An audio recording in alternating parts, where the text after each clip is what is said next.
Kini saatnya kita ikuti Sandiwara Radio, The Ultimate Gift, anugerah tertinggi, yang dipersembahkan oleh Sekolah Alam Arido. Sekolah Alam Arido, growing with nature to thinker, leader, and entrepreneur in the light of Islamic teaching.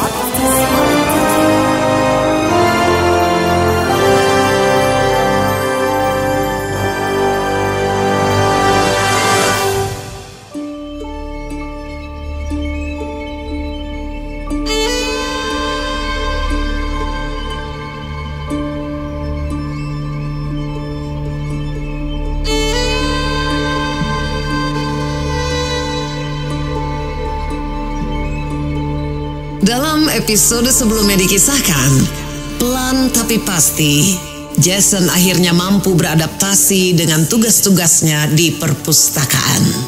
Setiap hari, dia mencurahkan segenap ide dan tenaganya untuk merubah tempat itu menjadi lebih baik. Selain menata ulang ruang-ruangnya, Jason juga memperbaiki sistem pencatatan di katalog dan memesan cukup banyak buku-buku baru untuk melengkapi koleksi perpustakaan.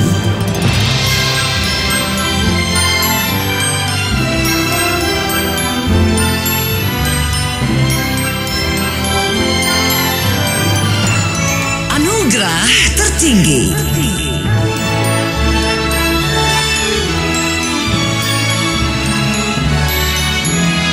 Sebuah kisah yang menginspirasi perasaan penuh syukur.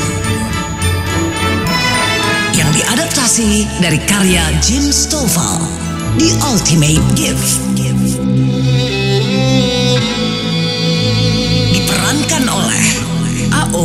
sebagai Mr. Hamilton, Tina Rahma sebagai Miss Margaret Hastings, Yoli Yohandi sebagai Jason Stevens, Alfie sebagai Red Stevens. Diproduksi oleh Gria Mahakarya.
Dan siang itu, 3 hari menjelang akhir bulan, Mr. Hamilton datang berkunjung ke perpustakaan. Dia bertemu dengan Perina yang sedang sibuk melabeli buku-buku baru dan mencatatnya di katalog. Wah, sepertinya pustakawan kesayangan Red Steven yang satu ini makin sibuk saja. Hai Tuan Hamilton. Aduh, maaf saya tidak mendengar Anda masuk. Tidak apa-apa, Perina. Itu tandanya kau sangat menikmati apa yang sedang kau kerjakan. Iya, sepertinya begitu Tuan Hamilton. Ya, kedatangan Jason telah memberikan dampak yang luar biasa. Lihatlah tempat ini. Ruangannya jadi lebih cantik dan nyaman. Pengunjung makin ramai. Buku-bukunya tambah lengkap. Pencatatannya juga jadi lebih teratur dan kami yang bekerja di sini pun jadi punya energi yang meluap-luap. Ini semua hasil sentuhan tangan ajaib si Jason. Ya, yang aku amati selama ini sepertinya memang begitu. Ya, syukurlah kalau begitu. Aku ikut senang mendengarnya. Red juga pasti ikut senang di sana. Ya, pasti. Beliau pasti bangga dengan hasil kerja cicitnya itu. Nah, itu sepertinya Jason.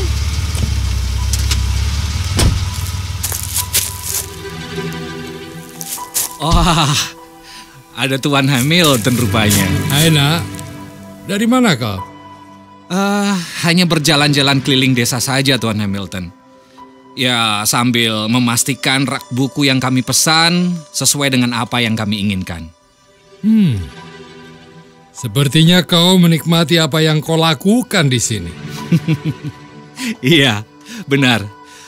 Dan benar apa yang Anda katakan saat kita pertama kali tiba di tempat ini. Desa ini memang luar biasa. Tapi sayangnya, besok kita harus kembali ke Boston, Jason. Hah? Besok? Tapi ini kan belum genap sebulan. Ya, aku tahu. Tapi seperti apa yang bisa aku lihat, kau sudah memahami pelajaranmu. Kau bahkan sudah melampaui apa yang aku harapkan. Kerjamu bagus sekali, nak. Nah, Jason, aku tahu kau sudah belajar banyak di tempat ini. Tapi kalau boleh aku tahu, apa yang paling membekas di hatimu?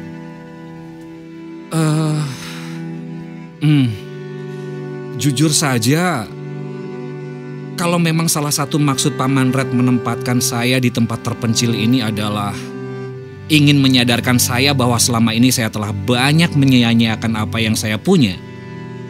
Iya, saya akui, cara ini sangat efektif.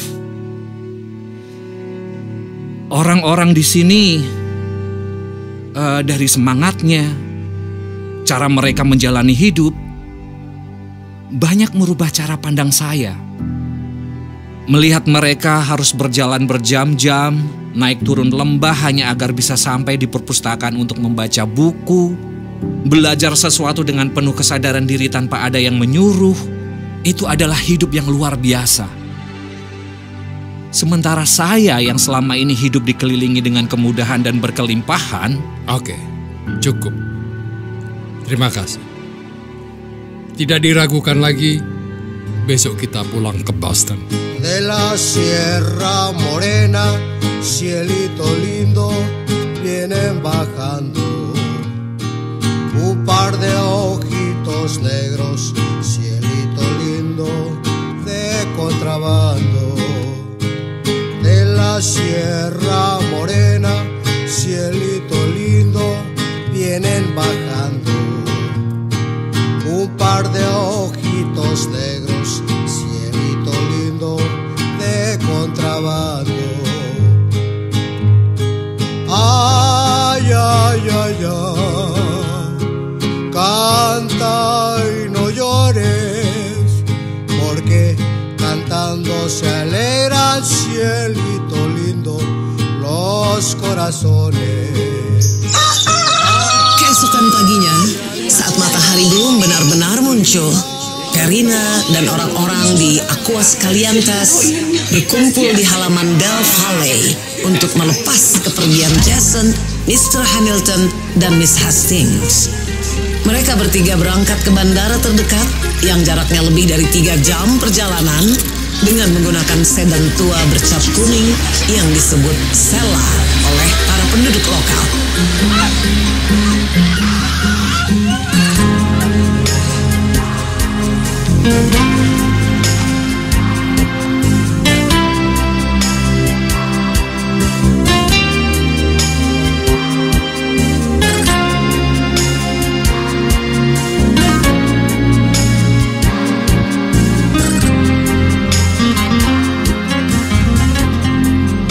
Setelah berjam-jam perjalanan, mereka akhirnya tiba kembali di Boston.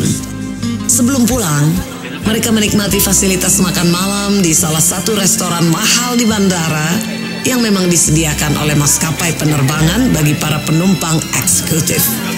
Restoran itu dipenuhi dengan pengusaha-pengusaha kaya yang baru saja melakukan perjalanan bisnisnya. Jason, lihatlah sekeliling. Apa yang bisa kau tangkap dari orang-orang kaya ini? Dari yang bisa saya lihat, mereka kaya, itu pasti. Tapi sepertinya jiwa mereka kering. Mereka tidak bisa menikmati hidupnya. Maksudmu, mereka tidak bahagia begitu? Iya, benar. Kenapa menurutmu? Padahal mereka kan punya banyak uang dan harta yang berlimpah. Uang memang bisa membeli kesenangan hidup, tapi bukan kebahagiaan. Seringkali uang tidak bisa membuat orang bahagia karena orang-orang tidak menggunakan uang itu dengan benar. Kebanyakan orang tidak benar-benar memahami perbedaan antara kesenangan dan kebahagiaan yang sesungguhnya. Sehingga mereka cenderung menggunakan uang hanya untuk membeli kesenangan. Lalu, apa enaknya punya banyak uang kalau ternyata hal itu tidak bisa membuatmu bahagia? Jadi kalau menurut saya, yang terpenting bukan seberapa banyak uang yang kita miliki, tetapi bagaimana cara kita menggunakan uang itu. Ya, itu sih pelajaran yang bisa saya dapatkan sampai sejauh ini.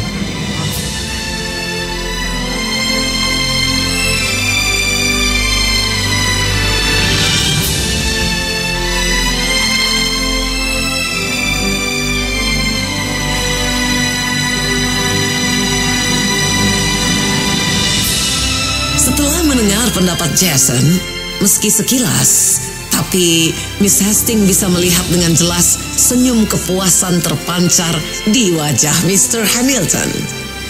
Dalam hati, dia juga merasa bersyukur. Hari demi hari, perubahan dalam diri Jason mulai terlihat semakin nyata. Nah, bagaimanakah kisah selanjutnya? Tugas apa lagi kah yang menanti Jason berikutnya? Nantikan di Ultimate Gift Anugerah Tertinggi episode yang akan datang. Sampai jumpa.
Telah Anda ikuti Sandiwara Radio di Ultimate Gift, Anugerah Tertinggi, yang dipersembahkan oleh Sekolah Alam Arido.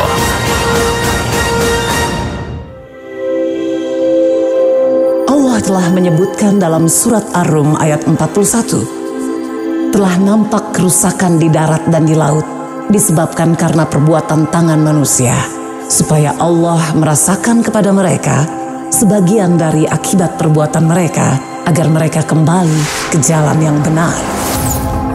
Lalu bagaimana pengamalan ayat tersebut dalam metode belajar di sekolah?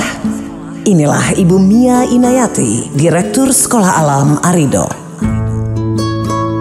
Alam tak kambang menjadi guru. Pepatah ini sangat tepat menggambarkan metode belajar kami. Anak-anak setiap hari bersentuhan langsung dengan alam. Kebun menjadi salah satu sarana untuk mengenal lebih dekat bagaimana alam semesta tunduk pada aturan Allah. Anak-anak belajar memahami beberapa tanda-tanda kebesaran Allah di alam. Dengan demikian akan menumbuhkan rasa kesyukuran setiap saat. Semua itu disajikan dalam metode pengajaran yaitu keteladanan, bahasa bunda bahasa cinta, belajar bersama alam, SAS, sekolah alam, Students Code, dan Project Based Talent. Sekolah Alam Arido, mandiri dan solutif.